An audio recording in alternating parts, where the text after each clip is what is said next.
Another year has come and gone, and I played a lot of shit in 2022. I would be remiss if I didn't talk about some of my impressions of these games. Like last year, I'm going to avoid doing the generic thing of talking about the best or worst games, and instead cover 5 games in 3 categories: the most surprising, the most conflicting, and the most disappointing. I find the most impacting games usually aren't the best or worst games you play, but instead the most thought-provocative, whether for positive or negative reasons. Before we begin though, I would like to give a special mention all the same to 5 games of particularly high quality. Number 5, Final Fantasy VI, Super Nintendo. I've heard contrarians who don't play anything older than PlayStation 1 try to argue that this game is overrated. They couldn't be more wrong. While I will say the game is very linear at the start and quite backloaded with its side content, what the devs were able to achieve with this game is truly stunning. This game is an epic journey, damn near reaching 60 hours of content, which is unheard of for a 16-bit game. Number 4, Silent Hill, PS1. I covered this game previously for my 2020 best of list, but I need to revisit it as I was robbed of the best ending the first time around. This game is stunning in terms of its ambiance and atmosphere. The story is fucked up and thought-provocative with a strong emphasis on mystery. I don't think any other game of its time comes close to having a storyline as dark as this one. The controls and game mechanics have also aged unreasonably well. Silent Hill was so ahead of its time. Number 3, Castlevania Bloodlines, Genesis. Here's a game I keep coming back to again and again, with the 2 different campaigns and 3 different difficulty levels, as well as a forgiving password system to track your progress and continues. This is a game deserving of your time to reach mastery of it. The game looks good, sounds good, and doesn't overstay its welcome. Also, as far as 2D Castlevania games go, the difficulty is extremely reasonable. After giving it time, I wholeheartedly believe that this is the best of the classic level-based Castlevania games. Yes, even better than Super 4 and Rondo of Blood. Number 2, The Elder Scrolls 3, Morrowind for the PC. This here is legitimately one of the greatest Western RPGs ever made. I talked about this last year as I had put in over 100 hours into it at the time, and was maybe 60% through the campaign. But this year I went back and finished it, very much glad that I did. The level of immersion and world building is top notch. There's a lot of jank with the gameplay, but it's still accessible if you give it some time. I don't think I'll ever go back for the DLC though, as it's just too much of a time investment for me. Number 1, Terraria, PC. If you've never played this game, but have noticed its popularity on Steam and on Twitch, let me tell you that's for a good reason. I think this game, while a bit of an apples to oranges comparison, is leagues better than Minecraft. Few other games melt away the stress of life like this one. Just setting your own destinations and goals, discovering new areas, enemies, and treasures, then returning to town to organize and expand before the next journey is just simply fun. On sale, they practically give this game away. Alright, so now that those are out of the way, let's start with the 5 most conflicting games I played in 2022. These are games where there are elements I enjoyed and found impressive, yet there are also elements that I found detracted from the rest of the game, to the point where I couldn't enjoy it as much as I should have, or didn't think it was anywhere near as good as the general consensus. Let's begin. Number 5, Nioh for the PC. Also known as Weeb Souls, this is actually a game that I really like. I enjoy the setting, the ridiculous plot, the large levels, and the amount of customization offered to the player. I think it's a shame that the game is so overshadowed compared to the FromSoft games, as I feel like it's a decent alternative. I just think the game is too long for its own good, with levels that go on for hours on end. It then encourages you to go back through the same levels and do the challenge modes, and it just ends up being this 200+ hour bloated mess. The Diablo-style loot system is also time-consuming, constantly selling and breaking down equipment. This really needed the fat to be trimmed down, and it could have been a 10 out of 10. Number 4, Zombies Ate My Neighbors for Super Nintendo. I'm talking about the SNES version, as I believe that one is the more popular version, and also the worst of the 2 versions. This game, on surface level, looks and sounds good. I heard about this one my entire life, but only recently got around to playing it, and it didn't quite live up to the hype. As a spooky, fun, multiplayer, arcade-style game, I totally see the appeal, and I don't think it's a bad game. I think the devs did get carried away with the difficulty ramp up for later levels, as the difficulty soon falls into the bullshit category. You have to play from the start each time you play, as using a password sets you up to fail, as you need to stockpile items to stand half a pubic hair of a chance for the later levels. Also, the default controls for the SNES version are not at all intuitive. Number 3, Phantasy Star 3 for the Sega Genesis. Here's one that has an extremely negative reputation. While I do agree that this is the worst of the original Phantasy Stars, there's quite a bit of ambition and forward-thinking game design that I found myself sincerely impressed by. The choose-your-own-adventure generational aspect of it the magic specialization system, and the mystery of the plot were all impressive. Really what kills this game for me, and a lot of other people apparently, is just how lazy it is. Every town is the same dungeon assets are reused constantly, the end of all 4 story branches are the same, and the end boss is a fucking trap chest. There are also not a lot of musical tracks, with some of them reused to death. They clearly needed way more time and money with this one. That said, it's not an awful game, just very much lackluster. Number 2, Blood Omen, The Legacy of Kain, PlayStation 1. After I played Legacy of Kain Soul Reaver a year ago, I absolutely loved it, and it's now up there in my top PS1 game list.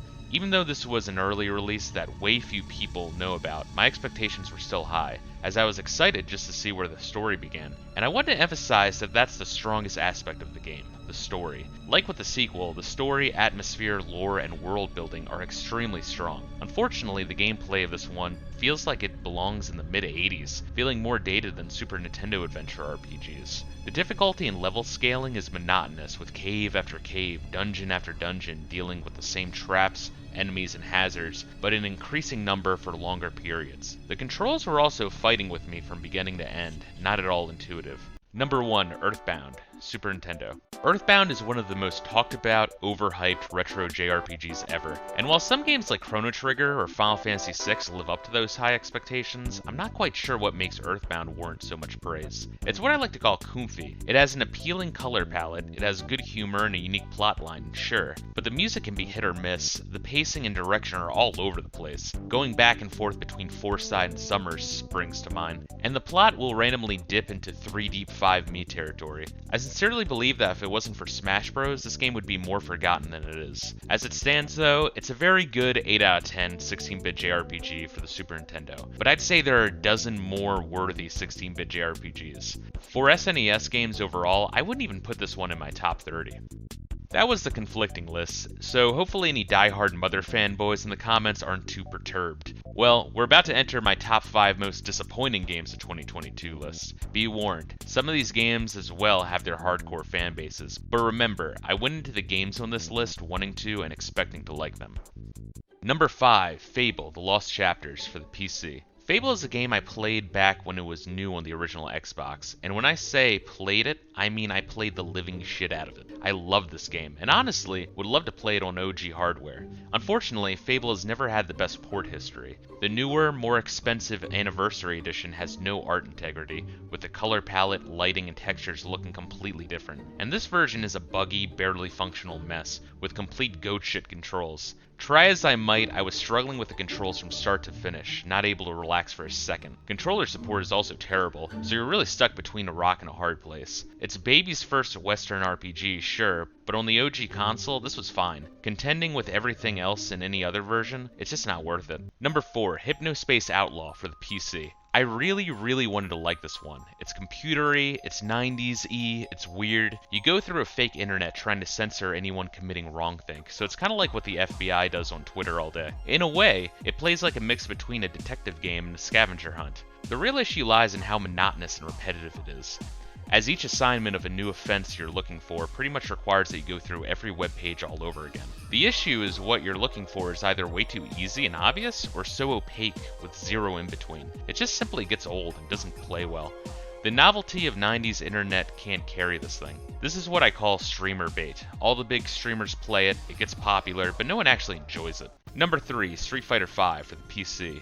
Oh boy. So I played Street Fighter 2 and loved it, and I played a bunch of other fighting games over the past 2 years, which gave me some perspective, although I'm not a die-hard longtime fan of the genre. When I played this one, I had heard it wasn't as good as 3 or 4, which I wrote off as just fanboys maybe not liking the art style or something. Nah, this has a lot of issues. From the in-game ads, the random slowdown, the bad internet support with random slowdown, the phoned-in training modes, the really phoned-in bonus modes, or lack thereof, to the really pathetically phoned-in story mode, where you have to play what essentially boils down to tutorial fights for every single in-game character in order to be allowed to play the actual story mode. Mortal Kombat, Tekken, and Guilty Gear are all such better alternatives to this. Capcom did not give 2 shits. Number 2, Resident Evil 3, Nemesis, PS1.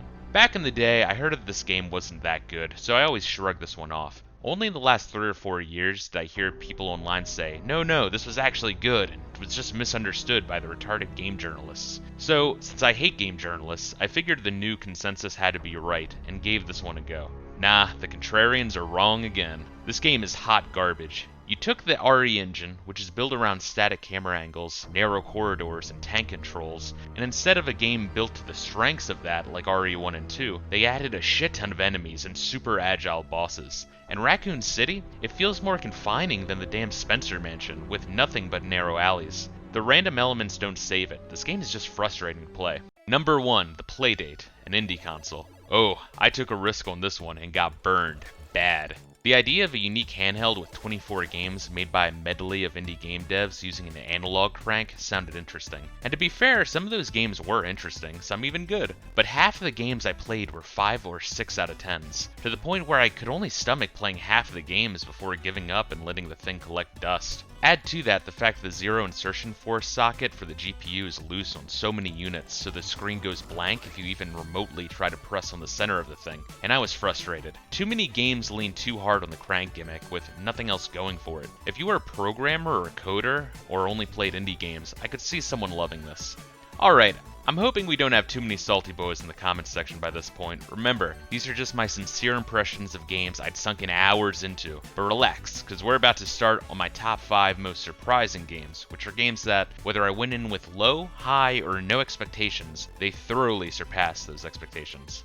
Number 5, Star Fox, Super Nintendo. This game was allegedly too rough around the edges and was prematurely shelved by Miyamoto personally. Star Fox 2 is super ahead of its time, offering open, free 3D combat and dogfighting, and with sections where you navigate inside enemy bases. All of this in real time as enemy forces are moving around the star system map, forcing the player to use strategy to prioritize which fronts to focus on, and having to choose between doubling back to protect your bases or to attack an enemy base. Each time you play, enemy formations and controlled planets are randomized with 2 different level layouts chosen for each area. Also, 3 different styles of ships to choose from. The replay value here is crazy. Miyamoto didn't cancel this game because of quality control, but because he's a petty douchebag who hates being outshined, a la Donkey Kong Country.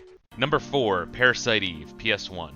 Full stop, Parasite Eve is outlandishly comfy. It looks good, sounds good, plays well. The game was way more action RPG-y than I was expecting, and the survival elements are not hardcore at all. The plot is goofy and fucking out there, and it's played overly serious to a campy degree, so this one was right up my alley. You can revisit old areas and alternate areas to grind and find more loot, and the customization here is shocking, making any playthrough feel unique. There's also a New Game Plus mode here, which while beginning to be more popular during this generation, was still a novelty and surprising to see. Now, it's far from perfect. Interaction hitboxes can be absolutely fucked. Aya's walk and run speed are horrendous, and the end boss insta-death coin flip chase segment is nearly game-ruining. That said, still a good time. Number 3, Resident Evil 7, Biohazard, PC.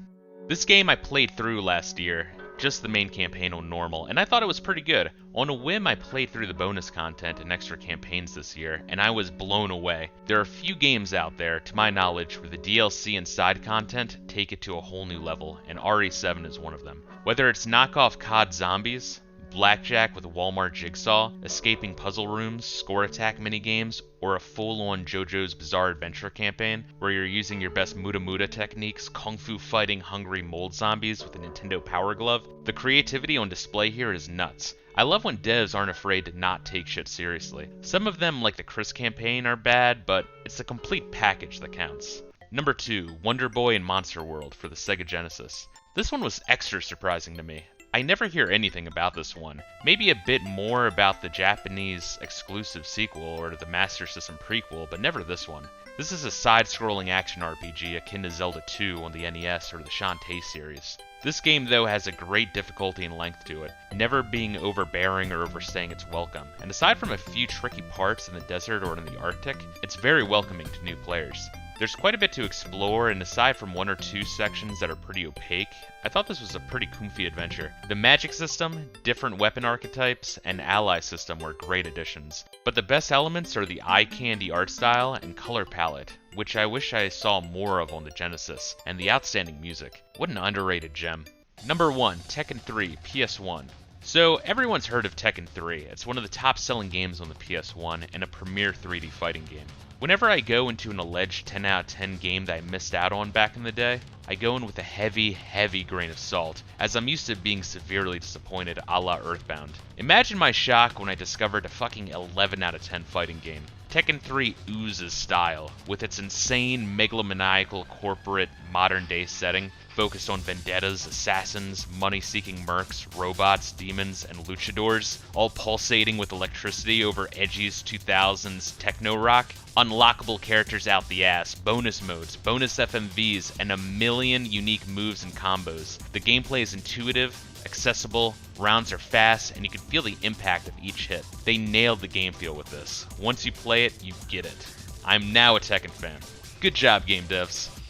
Well, that was the year of 2022 in retrospective for the Count of Monte Fisto. I know not everyone watches Twitch live streams or the re-uploads here on YouTube, but if you're curious as to what I've been up to, this gives a nice bird's eye perspective of the highlights. What were some of the games you guys played for the first time this year, both old and new? Any great? Any terrible? Let me know in the comments section, as you know me, I love talking games. Thanks for joining me, and here's to hoping 2023 leads to some great new discoveries and gaming memories.